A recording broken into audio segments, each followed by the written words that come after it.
Welcome to this explainer. Today we're diving into the operational levels of business ethics and exactly how they impact you, your team, and your entire industry every single day. We so often think of workplace ethics as this deeply personal thing, right? Like a quiet internal compass guiding our choices. You know, asking yourself, did I do the right thing today? Or did I treat my coworker fairly? But the reality is, in the modern workplace, ethics are not just some internal monologue. It's a massive, operational machine with gears turning at every conceivable level. So, to kick things off, let's ask a foundational question. Picture the very last time you faced a tough ethical dilemma at work. Maybe it was a conflict of interest or some intense pressure to meet a totally unrealistic deadline. Were your workplace ethics in that moment just about your personal morals? Or were you actually reacting to the forces of a much larger, complex machine? Well, as we'll see from the source material today, it's very much the latter. You are operating inside a massive ecosystem. Here is our roadmap for today's explainer. First, the business ethics ecosystem. Second, the 5 levels of operation. Third, HRM, the ethical engine. And finally, the core 3 traits. Okay, let's jump right into section 1, the business ethics ecosystem. The big takeaway here is that to truly understand business ethics, leaders and employees need to realize that these issues exist way beyond our private, personal decisions. Business ethics operate across several highly interconnected levels. Think of it like a giant ripple effect. An isolated decision made in a cubicle on a Tuesday, it doesn't just stay in that cubicle. It interacts with the entire organizational structure, bouncing off company policies and eventually splashing right up against industry standards. It's a complex, living ecosystem where literally everything is connected. Moving right along to section 2, the 5 levels of operation. Let's map out this entire ecosystem, kind of like zooming out a camera lens. We start right at the foundation, the individual level. This is where you exist day to day. Your choices here are shaped by immediate things like peer pressure, your socioeconomic status, and even your personal financial stress. But then, we zoom out one level to the organizational level. Now your choices are being governed by the company's core strategy, written policies, and how your management behaves. Zooming out again, we hit the macro or systemic level. This is where things get massive. Heavy influences from global economics, political pressures, and regulations start bearing down. Go even wider and you find the industry level, featuring strict sector-specific standards, think healthcare compliance or banking regulations. And finally, the widest lens of all, the societal and international level. This is governed by national laws, historical customs, and global traditions that dictate what's fundamentally acceptable in global business. Now, let's pull that lens all the way back down to the foundation for a second, the individual level. Operating here, you might frequently face some intense internal tension. This happens when you notice a sharp clash between what your personal morals dictate and what your employer actually demands. Imagine your boss hands down a highly aggressive, almost impossible sales target. Your personal standard of honesty tells you not to overpromise to the client, but the organizational pressure demands you hit that quota. That knot in your stomach? That tension is a highly personal ethical dilemma, sure, but it's actually the direct result of colliding levels within this broader ethics ecosystem. But what happens when we jump back up to the macro level?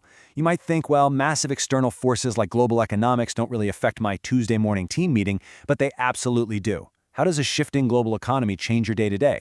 These external forces actually trickle down to dictate the internal procedures you deal with locally. A new international trade regulation can instantly reshape your workplace relationships, totally alter your project deadlines, and directly affect operations, whether you're working locally, nationally, or worldwide. The macro is literally always influencing the micro. That brings us to section 3, HRM, the ethical engine. We usually just think of HR as the department that handles hiring, onboarding, and payroll, right?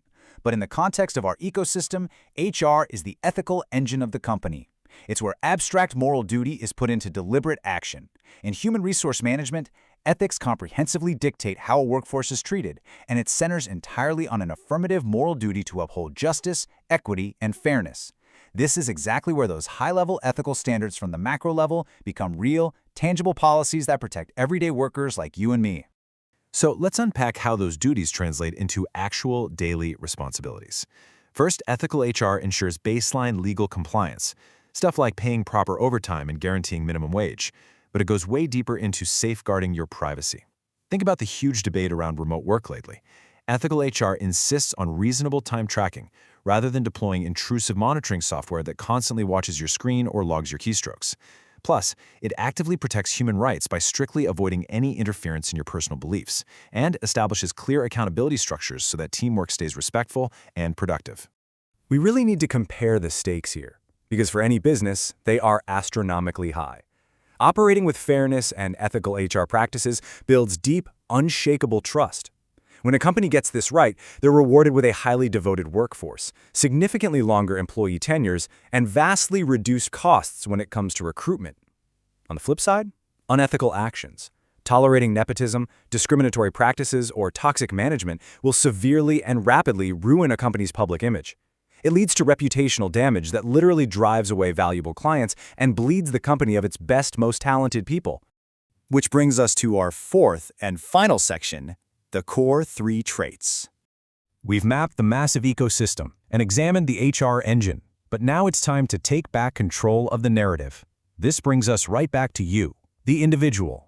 At the absolute bedrock of this entire system is a single, foundational virtue: honesty. It's defined as the virtuous attribute that allows you to build strong, transparent relationships with peers, management, and clients. Without it, the rest of the operational levels simply cannot function properly.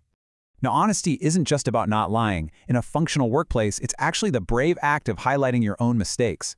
Honest employees build incredible trust and reliability for a very practical reason. They don't hide their errors. They acknowledge them immediately, which gives the team the critical information needed to fix issues before they blow up. This kind of radical honesty fosters a really healthy culture for constructive feedback where everyone can adapt, learn, and grow without constantly fearing retribution. But honesty alone isn't quite enough without integrity. Integrity is your ability to conduct yourself respectfully and ethically, regardless of whether you're being observed or supervised. It's the ultimate, true test of a corporate culture. Are you doing the right thing, following the rules, and treating people fairly even when absolutely no one is watching you? Employees with high integrity are, frankly, every manager's dream. They create a positive, highly dependable environment because they require almost zero micromanagement. Because they take such immense pride in their work, they become the fortress that keeps sensitive company data completely confidential.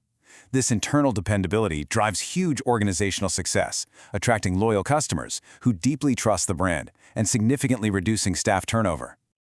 And that brings us to the final core trait: accountability.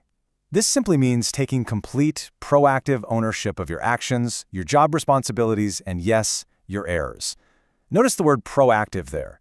It's not just about taking the blame when things go south, it's about owning the entire process from start to finish and stepping up to say, I am responsible for this outcome.